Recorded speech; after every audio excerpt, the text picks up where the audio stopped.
Este es nuestro prototipo de respirador artificial. Aquí se ven las variables que estamos midiendo, donde tenemos el flujo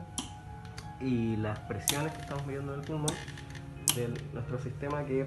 está conectado a las líneas de gas del hospital, pasa por un acumulador y tiene válvulas y sensores que están midiendo en tiempo real las variables del pulmón del paciente